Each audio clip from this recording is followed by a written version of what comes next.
You're surviving. And now look at this mare. See, she's trying to get round there. She's saying, no, I don't want to go. She's going to try the backwards thing now, probably. No, she's not. She's actually standing, albeit worriedly, grabbing at the reins, trying to swing away. And now I'm saying, well, go on. Right, I'm talking into the camera. Yeah, see you. Yeah, so the world is not a good place at the moment for Bella. But, you know, and the other thing is she's really sensitive, very, very sensitive. And she really, you have to be very, yeah, you have to ride her and tell her what, you know, how she needs to be doing things to get into a better place. But a mare who's this sensitive, you know, she's above average in terms of sensitivity, and they require that kind of sensitive riding. So yeah, not particularly nice in the mouth, hasn't got a very good attitude, if only because she lacks confidence, and doesn't know what her job is. So now we're going to have a little trot. She's got a funny little trot. A lot of these criollos, they have sort of like the jog, where you can just sit there for hours and they'll cover the ground at the jog. I don't know what's happened to her jog. So she's got this thing, it's not a jog and it's not really a trot, so you barely rise. And so all I'm going to try and do with her is I'll give her lots of rein, but within that I'm making a channel with the left and the right rein, so she has to keep her head straight. And she thinks, oh, I might have a little shy at this car. Let's give it a big old peer. Thank you. Actually, in terms of spooking, she's not a spooky horse. But you see, she finds it really difficult just to keep the whole body straight. Nobody's ever shown her how to do that, or if they did, it's a long time ago and it wasn't established. Very fussy through the mouth, but my hands are very light, completely independent. And they're consistent, and so keep them low. Now I'm just going to try standing here at this junction. I haven't got hold out much hope. And whoa, good girl, good girl, good girl, good girl. And she just, the longer you stand, the more agitated she gets. Good girl, very good. Right, now we're going to go up the road. No, we're not going home. No, we're not going home. Right, let's try another little trot. When she's better produced, I'll endeavour to get the jog back. And I don't know if she has a lope. I haven't seen it yet, but it should be in there somewhere, because the lope is just the most comfortable pace you could possibly wish for. Yeah, so she's got this. She's only a little pony. I dare say she's not even 14.2. And she's got the tiniest little stride.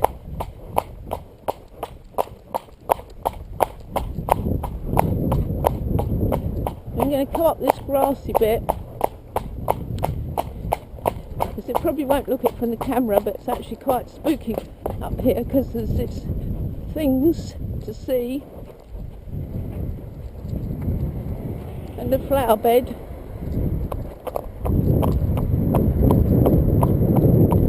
And keep trotting.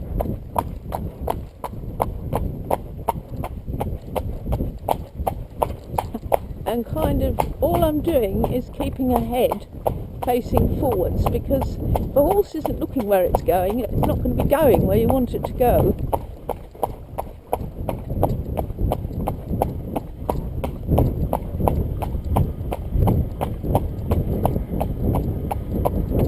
She's obviously not used to trotting down hills. She finds that quite difficult. Right, she stopped of her own accord, so I'll let her walk. There'll probably be quite a long time before she stops trying to turn her head to wriggle out of stuff. And what I do here is just do a few little circles, because as I say, It's the circle right in particular.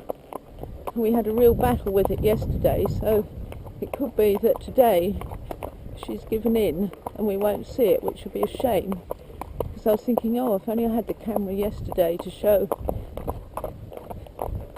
And see, what I want her to do is just walk at the same 1 2 3 4 1 2 3 4, but no, that's too much for her, especially on the right rein, and she tries to trot off because she wants to go back home, always back home.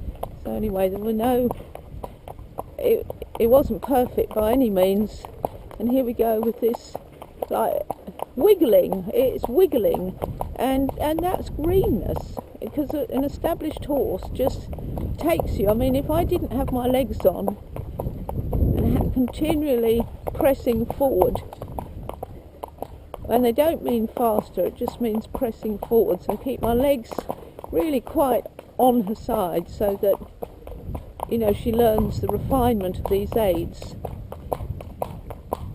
She can have as much rein as she likes, but she can't turn her head. She's always trying to turn her head, and her body isn't following her head, so she curves in about 4 different directions, and that's just in walk. So to give her something to think about, I probably will have a little trot on.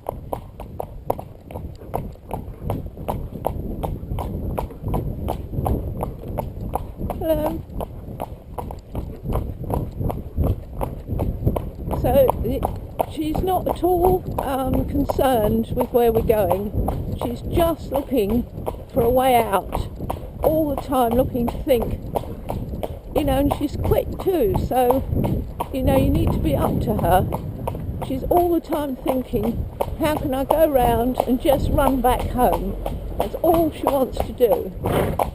So it's not particularly rewarding at this stage, because you know that she'd rather do anything than come out here.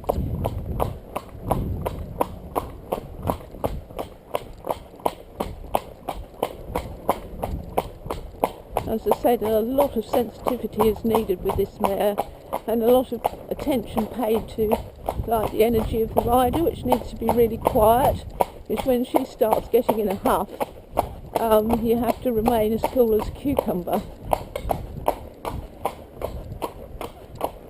But as I say, at least she doesn't spin anymore.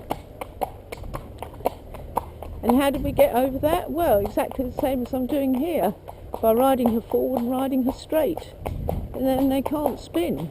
So yeah, it's a bit of a hurried, busy little trot. Actually, it's not covering any ground, not really.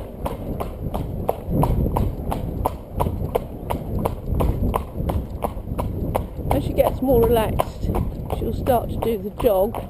She jogs on the way home, but that's not quite the same thing. I'm going to try and stop her here, and whoa. So she knows what whoa is, but, oh okay, I'm walking on. Oh gosh, she didn't do that yesterday. I just want to get over these little blips with her, and also to show people, you know, what happens with these horses, that, you know, they're just trying to get out of what you're asking them to do. So without the legs it'd be nearly impossible. I can't stress enough how the legs must be round the horse, supporting them and guiding them. Anyway, she stood there, so that was a very good girl. A very good girl. In many ways she's desperate for leadership, and she's very confident with people on the ground. But you see, it's the age-old problem. You know, you've got the leadership sort of established on the ground, although not entirely, but sort of. I mean, it's stronger than it was. But transferring it to the saddle is a whole new ball game. So leadership on the ground within the horse's comfort zone is really important, and is a good sort of basis from which to spring forth into the big wide world. But actually getting that leadership established out and about anywhere and everywhere is not easy.